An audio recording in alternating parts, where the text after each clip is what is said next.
Hello everyone, welcome back to our channel Ignited Medicos. Today's competency number is PY 7.2, which reads as describe the structure and function of Juxtaglomerular Apparatus and role of Renin-Angiotensin system. Now first we'll look into Juxtaglomerular Apparatus. What is Juxtaglomerular Apparatus? JGA is a specialized structure formed when a part of distal convoluted tubule or thick ascending limb of loop of Henle comes in contact with the glomerulus of its parent renal corpuscle. As you can see in this picture, the thick descending loop of Henle or distal convoluted tubule lies in the angle formed by afferent and efferent arterioles of the same glomerulus. Now, the main function of juxtaglomerular apparatus is to maintain the blood pressure and acts as a quality control mechanism to ensure proper glomerular filtration rate and efficient sodium reabsorption. Now we will look into components of juxtaglomerular apparatus. Macular denser cells of thick ascending limb of loop of Henle, juxtaglomerular cells, modified cells in tunica media of afferent arterioles, and Lassie cells. These are extraglomerular mesangial cells. Now we will look into each component of the JGA. First, macular denser cells. These are the modified epithelial cells of thick ascending limb of loop of Henle at the point of contact with afferent and efferent arterioles. As you can see in the picture, these black long cells which are densely packed found in the distal convoluted tubule are macular denser cells. Sensitive to sodium ion concentration in tubule, senses the rate of flow of tubular fluid in the lumen of DCT, that is basically blood volume. It raises glomerular hydrostatic pressure by action on afferent arterioles, stimulates renin secretion from JG cells. This together forms the tubuloglomerular feedback, which basically controls glomerular filtration rate. Now we will move to the next component of JGA, that is juxtaglomerular cells or granular cells. These are specialized smooth muscle cells in tunica media of afferent and efferent arterioles that come in contact with tubular duct. These are basically muscle cells but have epithelioid appearance. As you can see in the picture, these green cells which are found lining the afferent and efferent arterioles or JG cells which are rich in granular vesicles containing renin. The function of JG cells are to secrete renin, which is involved in the regulation of blood pressure and blood volume. Now, the next component of JG apparatus is Lassie cells. These Lassie cells are extraglomerular mesangial cells. As the name suggests, it is out of glomerulus. These are found in the triangular space formed by the afferent and efferent arterioles. The main function of Lassie cells is to regulate glomerular filtration rate and secrete some amount of renin and erythropoietin.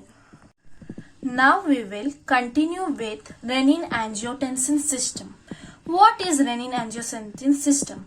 RAS is a physiological hormonal system which primarily helps in regulation of blood pressure in the body. Components: 3 hormones: renin, angiotensin, aldosterone. The organs which are primarily involved in renin-angiotensin system are the nephrons of the kidney, adrenal cortex, liver, lungs, and the arteries and the posterior pituitary. Now we will look into each component of the renin-angiotensin system. First, renin. Renin is a protein enzyme secreted from JG cells found in the form of prorenin, converts Angiotensinogen to Angiotensin One. Next, angiotensin. Formed from Angiotensinogen, which is formed in the liver, peptide, which is a peptide hormone, causes vasoconstriction and increases blood pressure. Third component is aldosterone.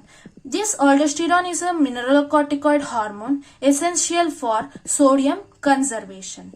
Now we will see into the mechanism of renin-angiotensin system. First step is release of renin from JG cells. The release of renin from JG cells is stimulated by number 1, low sodium concentration in the tubular fluid flowing through the distal convoluted tubule.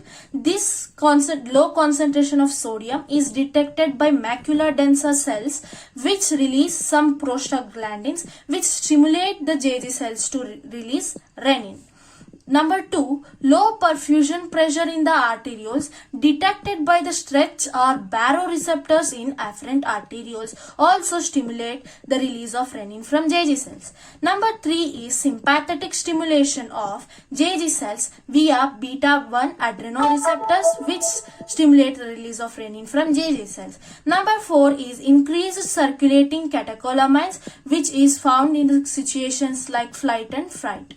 Now the next step is conversion of Angiotensinogen into Angiotensin 1. This is catalyzed by the enzyme renin which is secreted by JG cells. Angiotensinogen is a glycoprotein produced in liver which is physiologically inactive and acts as a precursor for Angiotensin 1. Angiotensin 1 is then converted into Angiotensin 2 by the action of enzyme angiotensin converting enzyme. Angiotensin converting enzyme is a carboxypeptidase synthesized and secreted by endothelial cells of blood vessels of lungs and also other parts of the body. Angiotensin 1 is physiologically inactive and is a precursor of Angiotensin 2. Angiotensin 2 is the physiologically most active form of angiotensins, but Angiotensin 2 has very short half-life of 1 to 2 minutes, so it is immediately converted into Angiotensin 3 and Angiotensin 4. The main function of angiotensin is to increase blood pressure and increase blood volume. In this graph, we'll come to know the importance of renin-angiotensin system. In this graph, suddenly the arterial pressure has been decreased to 50 mm of Hg due to hemorrhage. As we can see, in the presence of renin-angiotensin system, the blood pressure is brought to normal within few minutes. But in the absence of renin-angiotensin system, it's very hard to our body to bring back to the normalcy. Now we will see the various conditions in which renin-angiotensin system is stimulated. That are hypotension, hyponatremia, that is low sodium concentration, hyperkalemia, that is high potassium concentration, hypovolemia, that is caused due to hemorrhage or dehydration, constriction of renal artery, cardiac failure, etc. Now we will see the various mechanisms through which angiotensin 2 acts.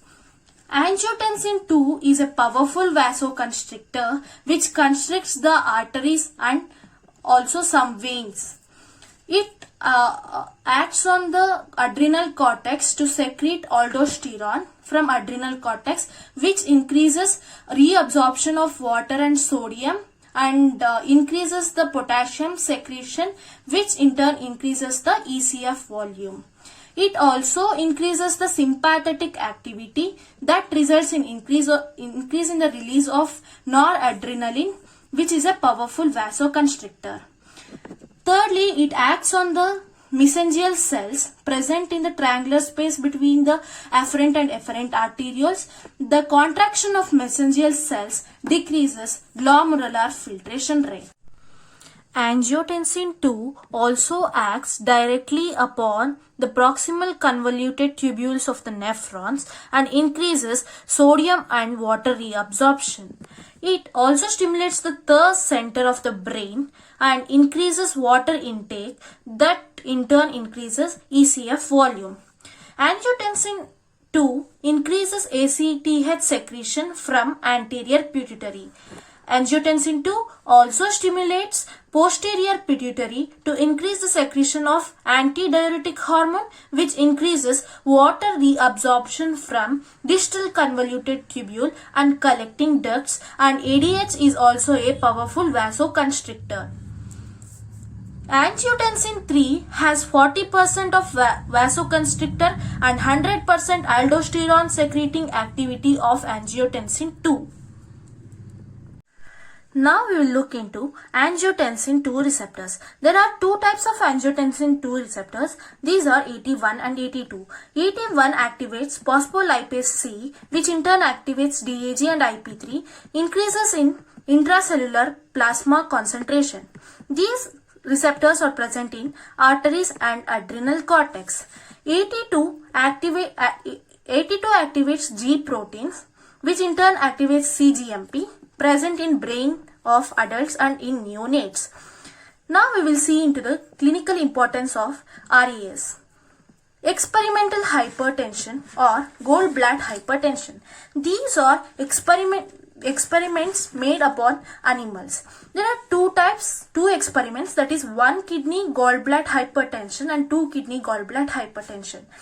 In 1 kidney gallbladder hypertension, when one kidney is removed and a constrictor is placed on the renal artery of remaining kidney, arterial pressure rises rapidly in 1 hour and slowly rises for next several days and reaches its new stable arterial pressure. This is known as 1 kidney gallbladder hypertension. This scenario is seen in humans in stenosis of renal artery of single remaining kidney. The second one is 2 kidney gallbladder hypertension. Renal artery of only 1 kidney is constricted and 1 is left normal. Constricted kidney secretes renin and retains H2O and sodium.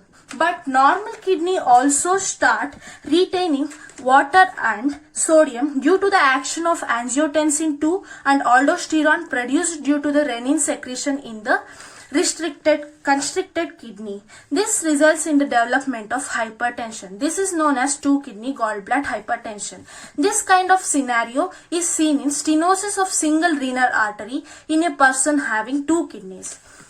ACE blockers, that is angiotensin converting enzyme blockers, are used in treatment of hypertension. Examples of angiotensin converting enzyme blockers are captopril and enalapril. Thank you one and all for your patience listening. Please don't forget to subscribe to our channel, like, share and comment to our videos. Stay calm, work hard and make it happen. Thank you one and all.